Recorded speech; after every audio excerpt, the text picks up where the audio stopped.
All right, thanks guys. Thanks everybody for coming. And again, for those of you watching from home, thanks for being with us today. This is a nice thing that Children's offers, and it's great to have you guys here. And you get parent points for coming today, because this shows that you're really trying to do your best for your kids and for your family. And hopefully you'll learn a little something today, how some tricks to help you deal with sibling rivalry, which is our topic for today.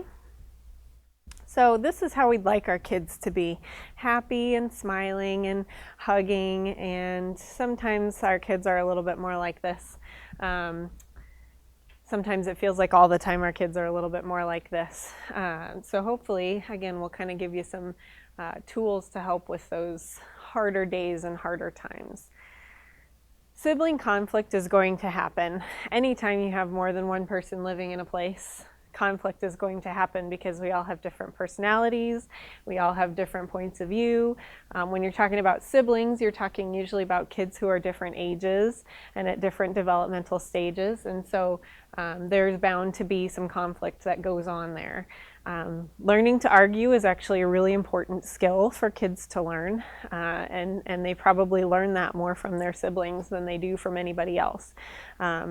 That helps them build better relationships later on. That helps them learn how to argue without hurting somebody else, how to problem solve and get through some of those disagreements that are bound to go on. Again, anytime you have two people living together or a whole family of people living together.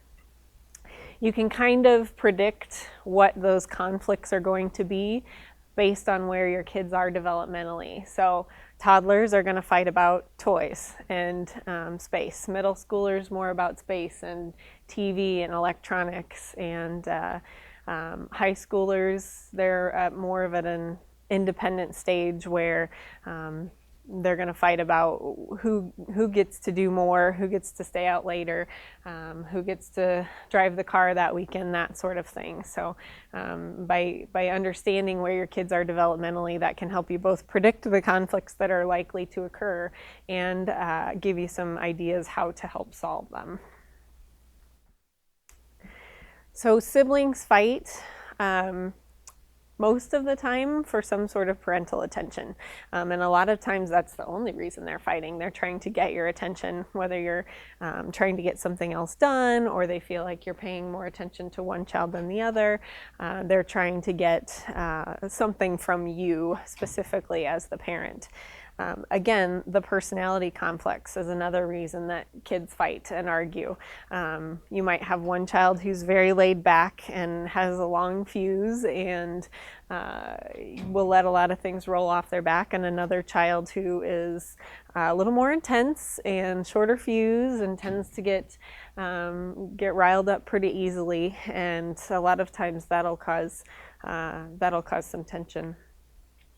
Differences in age, gender, preferences, and needs, and that's an important thing to realize. And we'll talk more about equal versus fair, but it's important to realize that each of your children have different needs in addition to different preferences. They really do need something different from you and from their environment. And again, as they get older, that desire for independence. But a lot of it boils down to greed. Little people don't have that filter that adults have that lets you know that even when something's not fair, sometimes that's just the way it is and you have to deal with it. They're just like little ids running around. They don't have that filter. So they want more of your attention. They want more of their own stuff, meaning they don't want to share. And they want more of other people's stuff, meaning if somebody's got something they think is better than what they have, they want it. And that's going to come out a lot more readily, again, than it does with adults. And some of this is learned behavior. They're little sponges and they're picking up on the interactions that they see between people in their lives. So if they live in a house where the parents are fighters, and some parents, some couples, they're fighters and they still love each other and they still manage to live together. But I'm sure all can think of a couple who they communicate by fighting a lot. And so if kids see that, that's how they're going to communicate with each other too.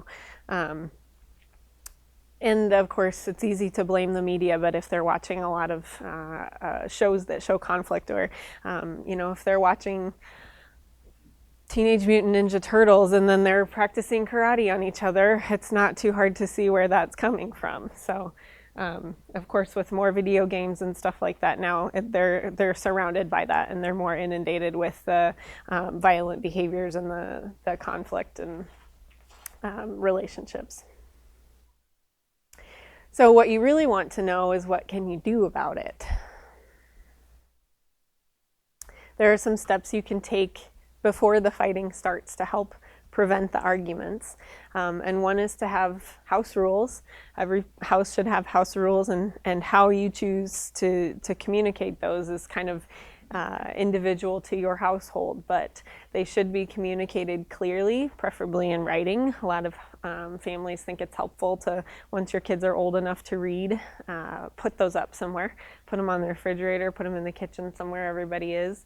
That way it's really easy to refer to them, and there's no confusion when it comes to, no, you said we get 2 hours of TV a day and now you're telling me 1. If it's written down, there's not going to be that room for error there. And communicate them often. Again, don't hesitate to refer to them again and again. Make no room for error in the rules. So make it specific, but not so specific that you can't follow through on it. So if you know that you set a 1 hour limit for computer for the day, but your kid's going to have homework, and then there's all these exceptions, it makes it harder to enforce those rules. So stick with something that you can follow through on and that you can enforce. Now, that doesn't mean that your rules can't change, and as your kids get older through their developmental stages, rules should change to keep up with where they're at. But when the rule is there, it needs to be enforced until you have a family meeting and decide to change the rule. And it is absolutely okay and preferable to have your kids involved in making those rules. This is one of those places where you can have them help you decide what is fair and what is what's going to work for your family. Now, that doesn't mean that they're going to get the rules exactly how they want them, but if they're involved in that discussion in terms of creating the house rules, then they're going to be more likely a little more compliant. When you're setting up the rules, if you've got, let's say right now it's conflict between 2 siblings, and that's really the biggest kind of sticking point in your house right now. That's where you want to focus the rules, and that's what you want to work on. And that may mean that other things slide a little bit. If there's a lot of conflict in your family right now and you need to fix it, you may decide that having the clean room and the made bed is not the most important thing for you this week or for your kids this week, and you need to focus your attention on what really needs to happen. And again, it's okay for those rules to kind of change with time, but it helps to have kind of 1 or maybe 2 areas that you're working on. Same thing with the little kids and the sticker charts. A lot of times it's easy to keep adding to the list of things that they have to do. Sometimes it's good to reevaluate and say, okay, you know what, we've done really good with keeping our beds made for the last month. We can probably take that off the sticker chart and get a new goal. And that helps kind of focus their attention. Other ways to prevent the arguments before they start is to recognize that your children each need time with you, time to themselves, and time with the family. So, and it's hard. We all have busy lives and we're all overscheduled, most of us, as it is, and it's hard to make time for all of these things. And this is not necessarily something that each one has to happen every day, but over the course of the week, it's important to kind of step back and say, okay, have I really done anything with the middle child, just the 2 of us, in the last couple weeks? No, it's probably time for us to go get ice cream together, or it doesn't even have to be an outing. It might just be, let's sit down for 10 minutes, tell me about your day, let's talk about, what's going on, what are your concerns, what are your thoughts, that kind of stuff. And during that time, let them know that it's what they have to tell you is important to you, and that they are being heard and being loved. And then each child needs their own time, their time to themselves, where they're not having to share with their sibling all the time and their own friends. And that gets a little tougher if you've got twins or multiples or even kids that are roughly the same age. Sometimes it's easy to group them together, play date everybody, but sometimes they need their time with just one friend or their own time and their own stuff. And generally you want to limit the things that are theirs that they don't have to share. But it's okay for every kid to have their few things that they don't have to share. And even when their sibling wants to play with it, nope, that's theirs. That's their special thing and they don't have to share it with you. Again, that kind of validates that you recognize their needs too. And then family time. If you manage to get family dinners in at least a couple or a few times a week, that's a good time to kind of do the informal family meeting, check in with everybody, see how everybody's doing. But it's important sometimes to go out and do something fun too, and try to do that without turning that into an argument too, because that sometimes happens too. And okay, let's all go do something fun together. Well, I want to go to a movie. Well, I don't want to go to a movie. I want to go to the zoo, and then it turns into a battle too. So, kind of setting that up ahead of time. Okay, every Sunday afternoon, we're going to pick one fun thing to do together, and who gets to pick it changes with the week. That way it's not an argument every time, but trying to find something that everybody can enjoy doing together. And then trying not to fuel the fire. So comparing your kids together is one of the quickest way to start an argument between them. And again, it's when they're roughly the same age that gets harder, because a lot of times their skills are close but not always the same. And so comparing, well, your older brother manages to make his bed every day without arguing about it. How come you can't do that? That's gonna fuel that fire and that rivalry between the two kids. So point out the individual strengths. Boy, that's great. Yeah, your brother got that A on the math test. Yeah, you struggle in math, but you are so good at music. You really play the violin so beautifully. Really pointing out the individual strengths and trying to minimize competition between the children. And if you are going to, a little bit of competition is healthy, but try to make it a team competition. Okay, we're going to set the timer for 10 minutes and let's see if we can get it all done in 5, get all the house cleaned up, the family room cleaned up and everything back into our rooms in 5 minutes, and really encouraging that teamwork. And as your kids get a little bit older, sometimes they'll gang up on you, and a little bit of that is okay.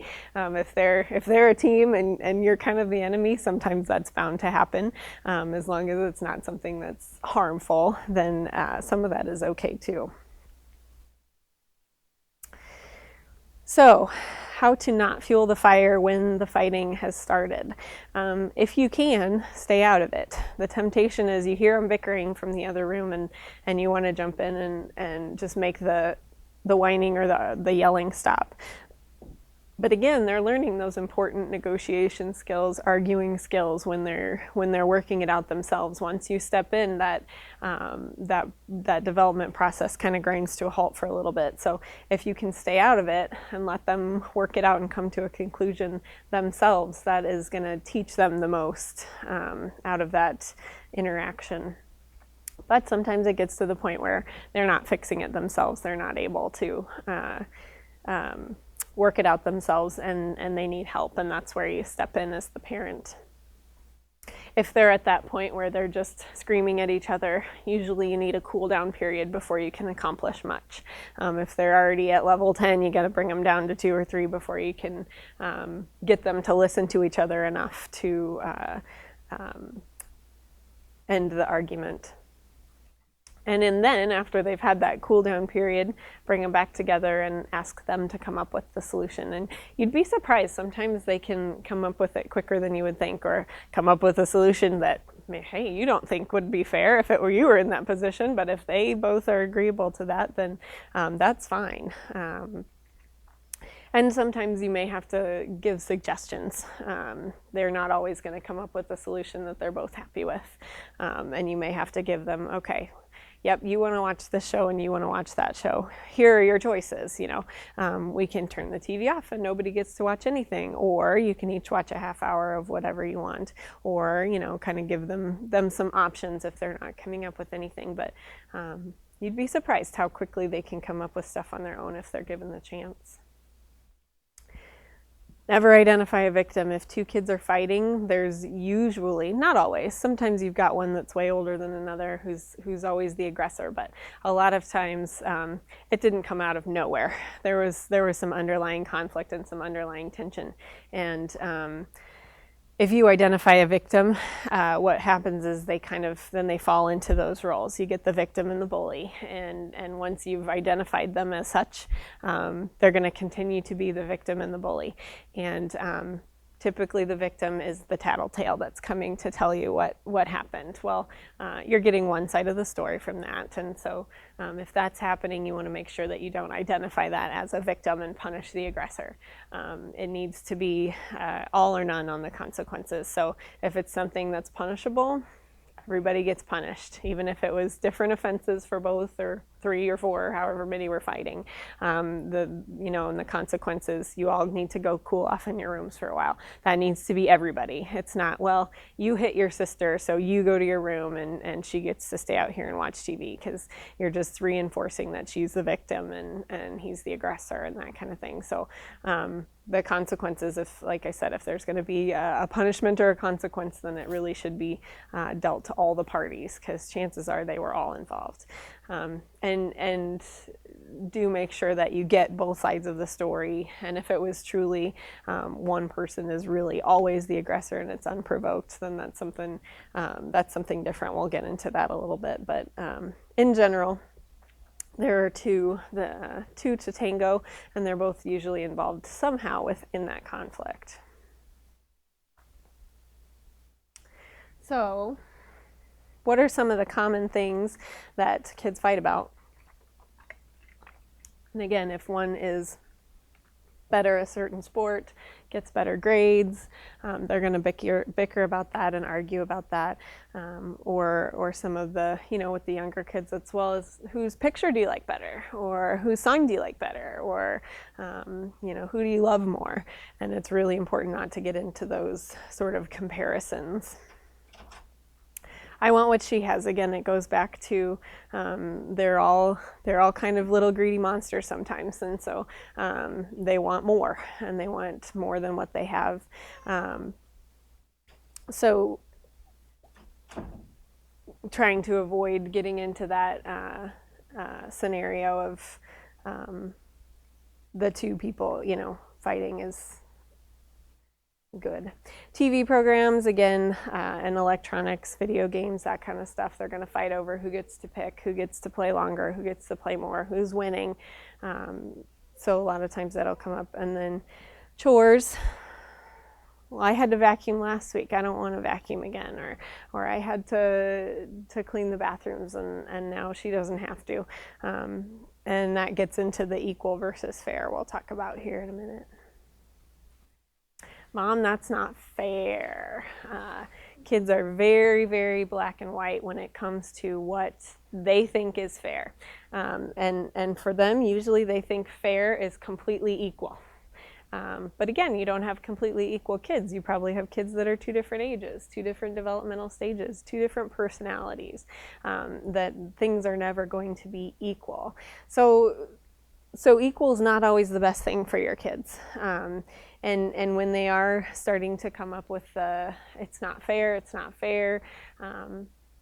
it's important to try and figure out what exactly they think is not fair, because it's not always what they're complaining about. It's not always, well, she got 2 pancakes. That's not fair. Well, did you want another pancake? Are you hungry? I can give you some more food. Trying to respond to what they are needing or wanting, not necessarily what sparked the complaint. And they can help you determine what they think is fair. Like I said, they have a very, very concrete idea of what that is, which is not always the best thing for the family or even for them.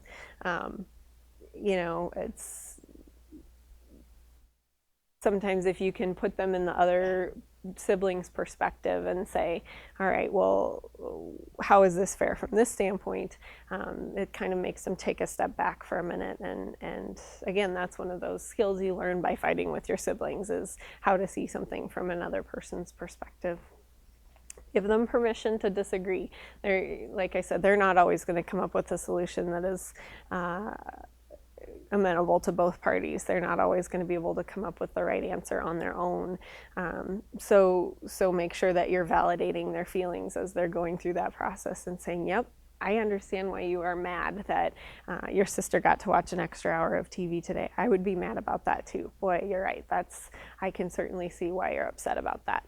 And just validating their feelings and not dismissing them is sometimes enough to diffuse the conflict.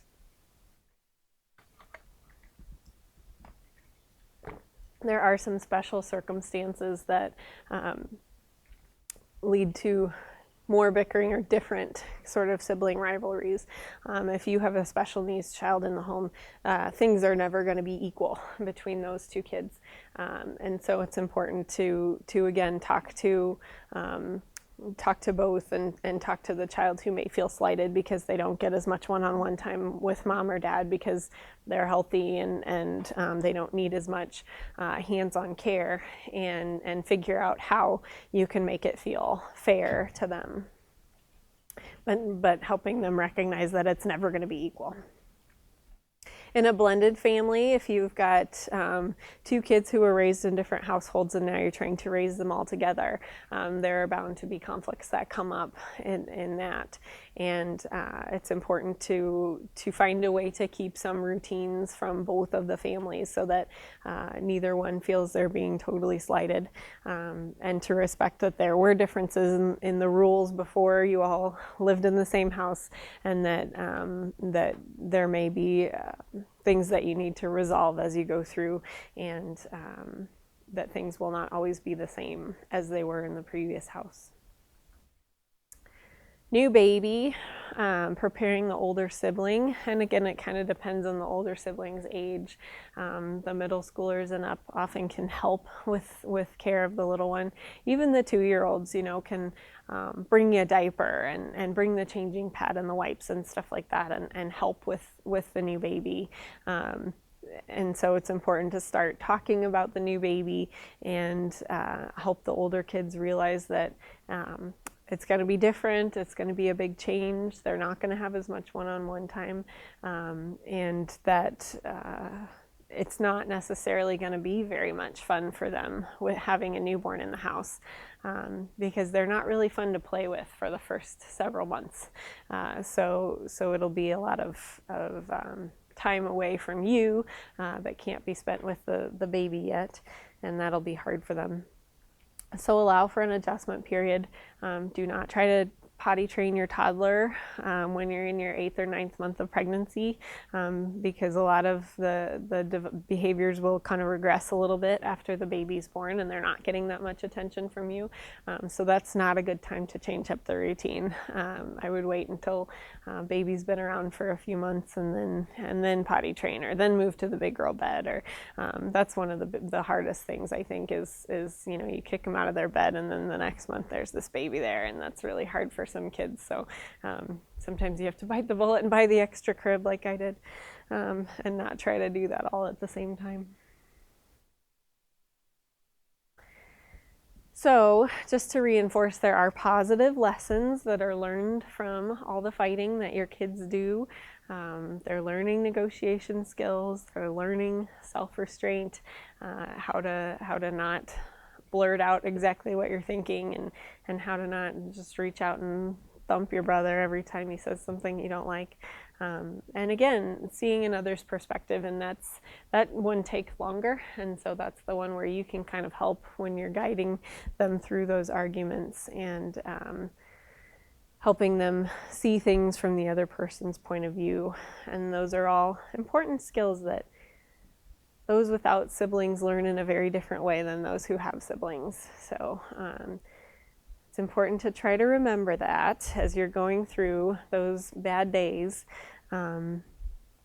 When all else fails, try to catch them off guard. If they've been wrestling in the living room for so long and you've already told them 4 times to stop, get down there and referee, or get down there and wrestle with them. And sometimes just changing the way that you respond to their fighting is enough to make them kind of stop. And then once that initial tension's gone, usually the fighting diminishes quite a bit. So yeah, get in there and play with them a little bit if you can, and sometimes that is enough to diffuse the situation.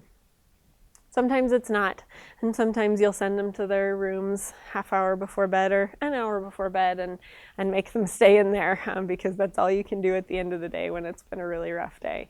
But remember that tomorrow's another day, and you have another opportunity usually to help them learn those important skills. It's also okay to say to them at the end of the day, wow, I had a really hard time with you guys today, and I am really tired, and we are all going to try harder tomorrow not to fight so much, and I lost my temper today, and I'm going to try harder tomorrow not to lose my temper, because that's an important thing for them to realize too. As adults, we don't always get it right, and sometimes we do, yell and forget these lessons that we've learned, and because we're at the end of our rope too, and so that helps them to see us recognize that as parents, that sometimes we're not always at our best either, and that tomorrow's another day and we get another chance to do it again. There are times when you need help. There are times when the sibling rivalries go beyond the petty stuff and they get into potentially dangerous. And if you're at that point, there is help out there, and it's time to get help. So if they're drawing blood, not just once, but on multiple occasions, and you're not successful in stopping the violence, or there's a threat of violence, especially as your kids get older, if you really think they might kill each other, it's time to get help. Or if they're doing psychological harm, if there is one kid who is constantly picking on the other kid, and you've tried all these techniques and you're unable to abate that, then it's time to talk to somebody and get some more ideas. If you're having trouble in your marriage, if you guys are starting to fight more because you can't agree on how to manage the fighting kids, or there's just too much tension in the household, that is time to get some family counseling. Mel, I have a question from Mama Ha. Yeah, absolutely. From Mama Ha's blog, this is for a blended family. How do I get my stepson not to feel slighted? The moment he comes to our house, he has a look of discontent. He gets upset about having to share and be around his younger brothers and sister. I try to get them together doing family projects, but it seems like when we all get started on a project, the fighting begins. Yeah, so I would go back to making sure that he gets some time alone. It may be if he's been a single child and now he's dealing with siblings for the first time, he may be feeling like he needs some more alone time, or some time with his parent that he's not getting anymore because there are step siblings there. And again, it doesn't have to be an afternoon or a whole day with him, but just 10 or 15 minutes to sit down and talk with him and figure out where it's coming from, and make him feel like he's been heard. And then again, kind of let him pick the activity. And that's not always gonna get rid of all the fighting, but it should make it better. So making sure he's got some alone time and some time with the parent in addition to time with the family. This is just some resources that are available. Children's has a family support center that offers, some on-the-phone advice and some in-person advice if you need that. Your pediatrician has resources available as well. And I love the healthychildren.org website. That's the American Academy of Pediatrics parent website that's been up for about the last year, and at least once a week or so I go on there and look up something that somebody has asked me, just to see if their advice matches what I've been saying, and I have yet to find a topic that hasn't been addressed on that website. So even if it's not always exactly what I've been telling people, it's there's definitely lots of information available on that website, both health related and behavior related and pretty much anything related to kids. So those are all good resources that I like to use. These are mine. This was on a good day, so hopefully there's more good days than bad, but we've had our struggles, but and as you can see, they're not old yet, so I haven't gone through the teenager stuff yet. I did ask a couple of my partners as I was preparing this talk what their kids fought over, and one of my partners said, boy, they really don't fight very much. They fight a little bit over TV. And then my other partner came in. I said, what did your kids fight about? She goes, breathing, everything. So some families are more vocal and more passionate and more verbal, and they do more fighting. And some families are quieter and more laid back and never have to deal with some of these things. I would venture to guess that in the audience there are more people who have the fighters than the not fighters, because you probably wouldn't bother to come out here on a Tuesday night unless you were having some issues. So I'd be happy to take some questions. Yes.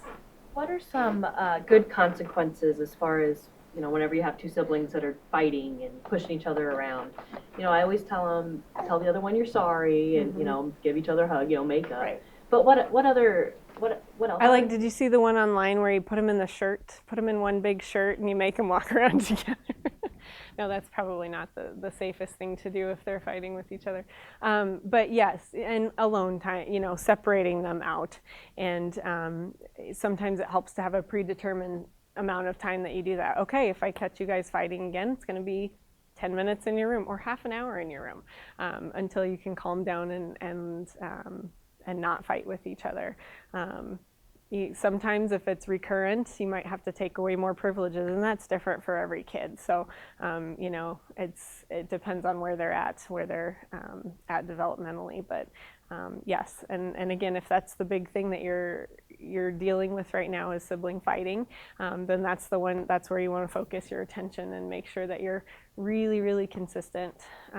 So if it's 15 minutes in your room every time that you guys are fighting, make sure that's 15 minutes and set a timer so that there's no confusion on that, because it's real easy for them to fudge if they know that you're not watching the clock. So, and then you lose your bargaining power if you're not sticking with it. So again, pick rules that you can enforce, because it's not. Oh, we got a cutie over here. Yeah. Whatever they want to do, they choose. Well, if that's again, it kind of depends on the kid, but yeah, if they're fighting with each other because they're in the same space, then they need to go to separate spaces. If it's an ongoing thing and you're taking away privileges, you might have to remove the computer from the room or whatever is in there. But yeah, it kind of depends on where they're at. What is one way that you can undo the roles? So, like, I have an older... If you've already got a victim and a bully? Yeah, and I don't think it's necessarily just established between the relationship of my two boys, but, I think other things have made my older child feel like he's a victim and things like that. So how do you try to work around that to get them out of that role and not feel so subjected? Well, put some of the responsibility back on them. If they're old enough to be able to communicate with each other, then recognizing that and saying, gosh, I noticed that you feel like so-and-so is picking on you, or why don't you tell me how you feel about this and what's bothering you? And sometimes it's helpful to have that conversation with each of them separately, so you kind of know where they're coming from, and then you can kind of gather your thoughts together, get them back together, and say, and mediate that conversation between the two of them.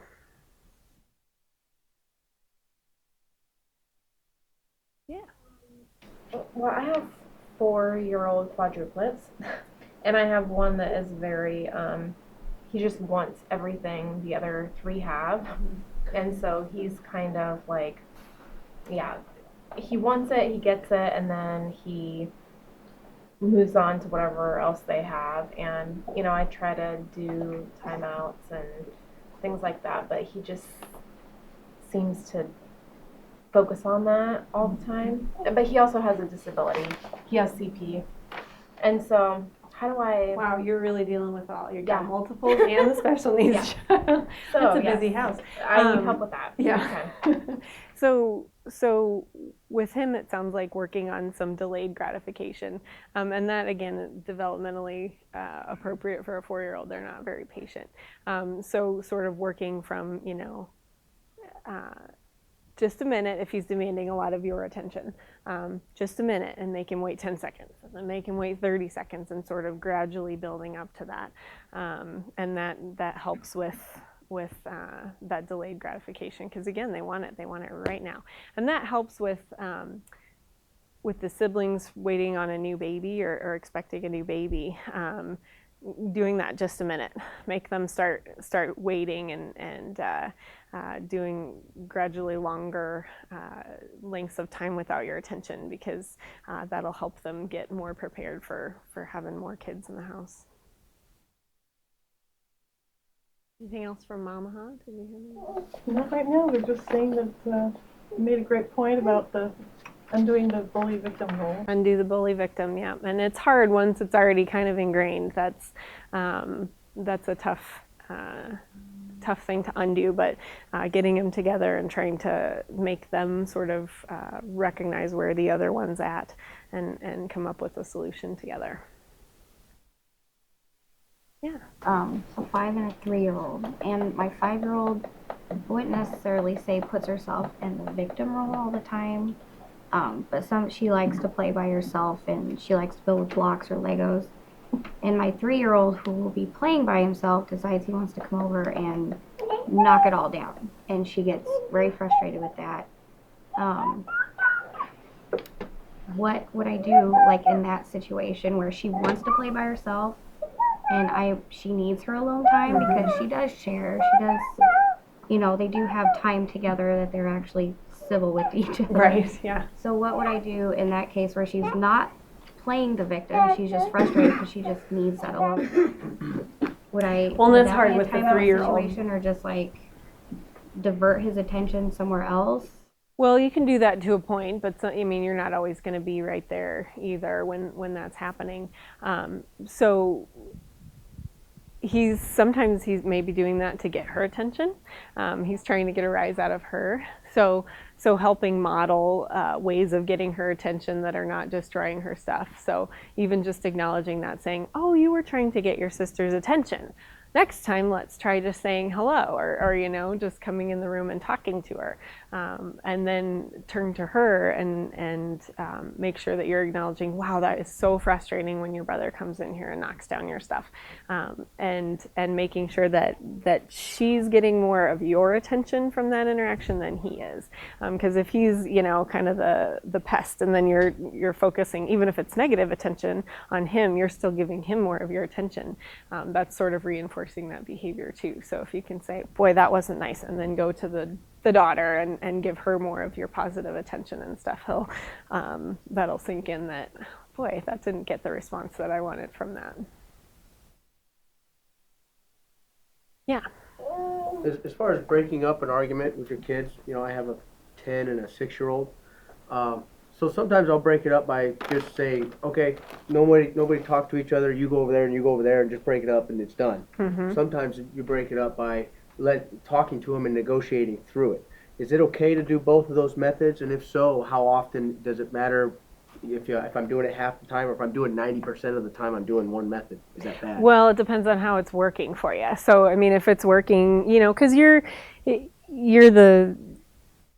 every family's a little bit different. So if you're doing that because you're recognizing that's what they need at that point and that works for it, then great. If you're seeing more success with one method than the other, I would go with the one that's working better for you. But yeah, I can't say 60% of the time they should be separated and 40% they're working through it, because it depends on what they're arguing about too. So Another question from Mama, huh? yeah. We're a very vocal family. We talk loudly and we're passionate people, but I don't want that to rub off on our kids. What can we do in our home so we don't come off as aggressive? And then part 2 of this question is, sometimes they are quite aggressive in playing, which leads to heated arguments. It's actually quite embarrassing when they feud in public. So in terms of not passing on our worst traits to our children, make sure that they see the good the resolution of the argument. So if you and your husband are fighting over, he comes home late from work, make sure that then they see you do some positive, letting him know your feelings without arguing about it. So none of us are perfect all the time, and sometimes we're going to argue with our spouses, yell at our spouses, because again, we're living in small houses and we're together a lot. But make sure they're seeing positive interactions too. And if you do lose your temper, again, it's okay to say to your kids, wow, I did not handle that very well, and I'm going to try next time to do that better, and not to yell at dad, and he's going to try not to yell at me and whatever. And then, I'm sorry, tell me the second part again. Oh, acting out in public. And that's a hard one. If you can, the best answer is take them out of there, leave. If they're fighting in public, that ends the activity, and that's it, and you go home to your rooms. Now, sometimes that's harder to do than other times. If you're at a family function and it would be rude to get up and leave in the middle of something, that makes things a little more difficult. And depending on the age of the kids, it's certainly okay to enact the punishment once you get home. And again, that goes back to making sure it's something that you can follow through on. So if your kids are fighting in public and you say something like, if you don't knock it off right now, you don't get any dinner, you're going straight to your room when you get home, but you get home at 3 o'clock and you can't follow through with that. They know you can't follow through with that too. They're pretty smart kids. So make a punishment that is going to sting and going to hit them, but something that you can follow through with too. I have a question about the tattling. When our 6-year-old, she likes to tattle a lot, come and do the tattling. Do we just stop it and not listen to her tattling? Well, I would approach it as, are you saying this to be helpful or to be hurtful? That's one I learned from my daycare, actually, because I heard them say that a few times. I was like, that's really good. So if she's tattling to be helpful because her brother is going to do something to hurt himself or whatever, that's one thing. If she's tattling to be hurtful, to just tell on him, then you say, you can work that out yourself. I know you can go in there and get the job done, and empower her to be able to do that without your assistance. Because if she's used to coming and telling you, and then you come and break it up and mediate, give her the power to do that herself.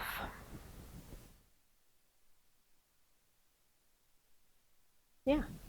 What about when punishments begin to lose their effectiveness? For instance, we used chores, and we had tally marks that we would chore up. And we had one of them get like 70 chores, and it took him like 3 days to pull through it, and it's still not changing the behavior. Right. Do you have a resource maybe for other alternative methods? Well, the children's helpline can help you kind of sort through some of that stuff too. But yeah, it might be time to reevaluate where you're at with that. And that happens with timeout too. You increase the time, you increase it, and pretty much it's 3 days in your room without coming out. And that's gets to be burdensome for you too. So and sometimes you have to step back and be a little creative, and sometimes you do need extra help with that. So Children's Helpline would probably help with that.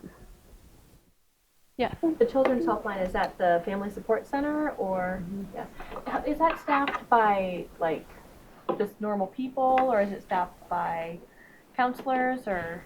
Staffed by counselor. The Family Support Center has a combination of psychologists. There are a couple psychiatrists on staff. It's a big network. It's a big system, and I think the psychologists through the system are on call for that, and they rotate who's there. Question, my kid's fighting. I tried this discipline. It's not working. Is this a line I could call and say, what do you guys recommend, or is it more something that they set an appointment and then I meet with somebody? They probably do more of the setting appointments and meeting with people, but if you're just looking for a quick answer, they can usually get you in touch with somebody who can just talk to you on the phone. Are there particular hours for that line? I don't know the answer to that, to be honest with you. Sorry. I'm sure that's on the website. I did not look it up before I came, though. Yeah. I have a 5-year-old and 8-month-old, and now I'm observing that he was initially not very gentle, and he's trying to be gentle, but he's so active. He handles him roughly a lot of times, and now another thing we're facing is he wants to play with all the toys that he's playing with, and he grabs and makes him cry and stuff. So how do you handle those situations? So sometimes it helps to give him an activity that he's more involved in. If you've got a really active kid, it's hard to keep them entertained all the time because you feel like you're just going through activities really quick. But again, kind of reinforcing, because he's hearing the baby cry, but the baby obviously is not saying, you hurt me, or that was my toy. And so sometimes you have to translate for the baby too and say, oh, that hurt his feelings that you took his toy, and help him realize that. And some of it just takes time.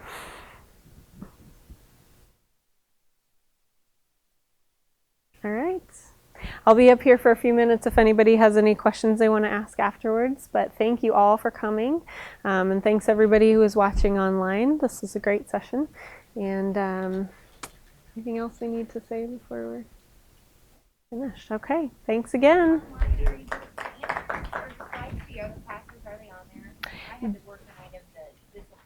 There are several actual video presentations online too. You can watch the whole thing. Yep.